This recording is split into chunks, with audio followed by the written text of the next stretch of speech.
Goddag med jer. Hej så. Så er vi kommet til København, ind til MPL. Og hvad skal vi i dag, Jacob? Vi skal til Dalux Summit, hvor Dalux plejer at præsentere, eller kommer til at præsentere det de arbejder med nu, og hvad fremtiden for dem er, og hvad deres produkter er. Så det bliver spændende at se, hvad de har af nye ting på tapetet. Det bliver fedt. Lad os komme ind og kigge. Afsted med os.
Så har vi fået CTO Bent Dalsgaard til at komme og svare på et par spørgsmål i forbindelse med det her, hvad der har været præsenteret i roadmappet.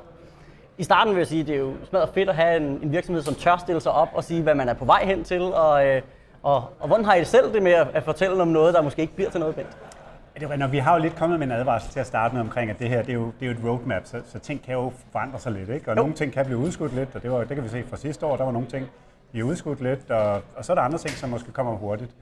Men det er jo lidt, det er måske en lille smule angstprovokerende at fortælle omkring, hvad er det, vi går og piller ved lige i øjeblikket. Men på den anden side, hvis vi skal have input, så er det også en god idé at snakke om det. Fordi så begynder folk at give feedback, og det er jo den måde, vi arbejder på. Det er, altså, vi er jo en softwarevirksomhed, og for at kunne lave noget, der er godt, så skal vi have noget input. Selvfølgelig. Altså, vi kan jo også se en stor forskel, altså fra sidst til nu kan vi jo sagtens se, at der er sket en stor del med for eksempel her Sidewalk, hvor det faktisk var en vision, da vi så det sidste år, til det er kommet til et produkt nu.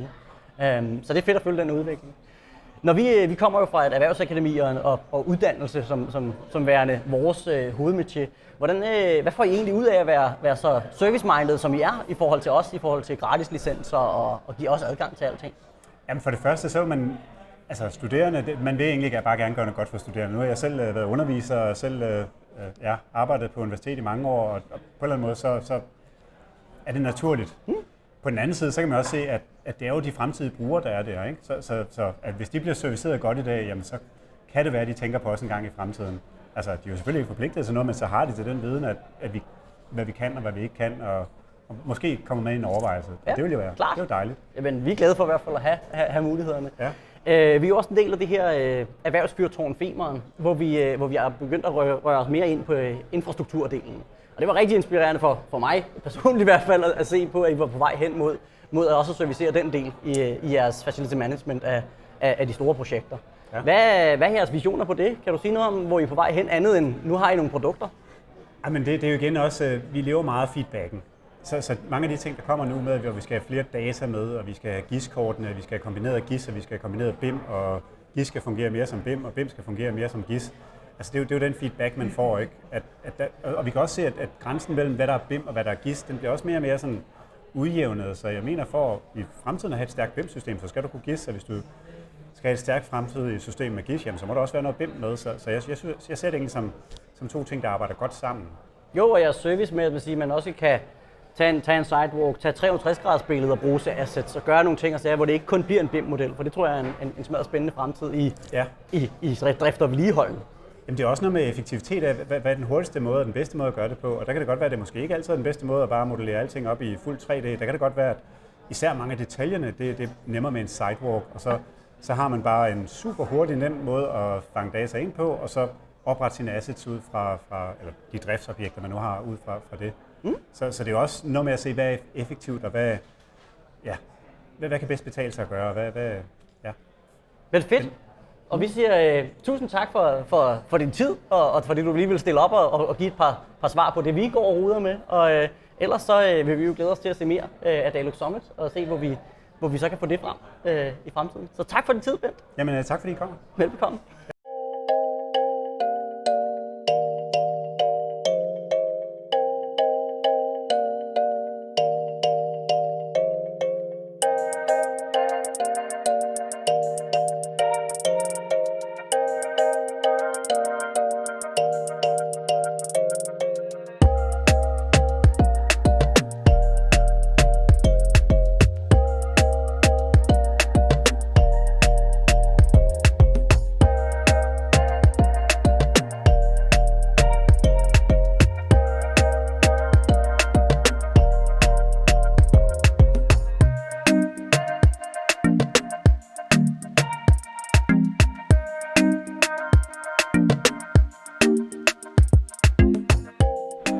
Så nåede vi til dagens ende, og vi fik set på en hel masse spændende Dalux hele dagen i dag. Om formiddagen havde vi lidt omkring roadmappen, alle de nye spændende tendenser, de har gang i. Og her eftermiddagen, der snakkede vi omkring use cases. Præcis, vi havde dem vi ville bide mærke i. Det var specielt NCC, som havde brugt Dalux Field massivt på et projekt over på Aarhus Havn, hvor det der med, at de siger, jamen, hvordan får man så folk med? Jamen, men det er måske at give 70% af viden til mange, og så skal der kun være få superbrugere. Men spændende at høre, hvordan de har implementeret det, og hvordan de også er på vej over mod Sidewalk og nogle af dem, som de nye tendenser, vi har set på.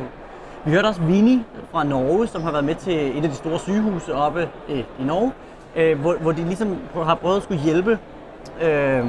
hjælpe håndværkerne via Dalux til at få det materiale, de skal bruge på pladsen. Det var en papirløst byggeri, og det der med at sige, hvordan kan vi simpelthen, jeg skal bruge den information, der er noget med materialer, hvor skal jeg bygge, hvad skal jeg bygge, og man simpelthen kunne trække den data ud. Super spændende og super enkelt, det produkt, de endte med. Jeg synes også, det er sådan noget, man har talt om i mange år, men der er sådan, her er der blevet lidt mere konkret, og så en måde, hvordan de har lavet en take på det, med de udfordringer, der så har været med at gå direkte over det. Og hvad, Jonas, hvad tager vi så med os herfra i år? Jamen, jeg vil sige, at sidste år, der så vi jo Sidewalk, der var kommet, som jo lidt mere var den nye ting. Men i år, der ser vi jo rent faktisk et færdigt produkt, som ser rigtig spændende ud. Sidewalk er en platform, hvor man med 360-graders kamera kan lave registrering ude på byggepladsen, og simpelthen nemt få virkeligheden med ind i projektet, så man nemt kan se de her forskellige udfordringer og lave issues på de her ting. Så var det også spændende at kigge lidt på deres infrastrukturdel, som vi måske ikke havde kigget så meget på. De siger, at det startede for et par år siden, men det er ikke noget, jeg har set så meget til. Men det er måske også kvæg, at vi kigger lidt mere ind i nogle større projekter end bare almindelige huse, kvæg vores engagement i Femern-tunnelprojektet dernede. Og så ellers vil jeg bare sige sådan, Dalux er sgu nok kommet for at blive, og jeg vil sige, at der er flere og flere argumenter for, at vi skal bruge det noget mere i undervisningen. Blandt andet er nu en ny ting også er validering, altså kollisionskontrol. Man kan lave direkte i Dalux, og det synes jeg virker enormt stærkt, at du lige pludselig kan lave mange flere af de her greb, vi laver på studiet, over en platform, så vi ikke skal rykke frem og tilbage mellem forskellige. Så på den måde synes jeg faktisk, at der er alligevel en del ting, vi kan tage med hjem. Spændende at se. Dalux udvikler sig, har fået 100 medarbejdere. Det er 50% forøgelse. Det der med, at de faktisk arbejder med det, og halvdelen af dem er udviklere. Det gør noget, og det er derfor, det er spændende at være med på de her foredrag, eller de her oplæg, summits, fordi der sker noget hvert år. Det er ikke sådan, at man kommer og hører det sammen. Så vi har været glade for at være her. Det har vi. Ja. Det var alt for nu. Det var det. Kan I have det godt? Hej.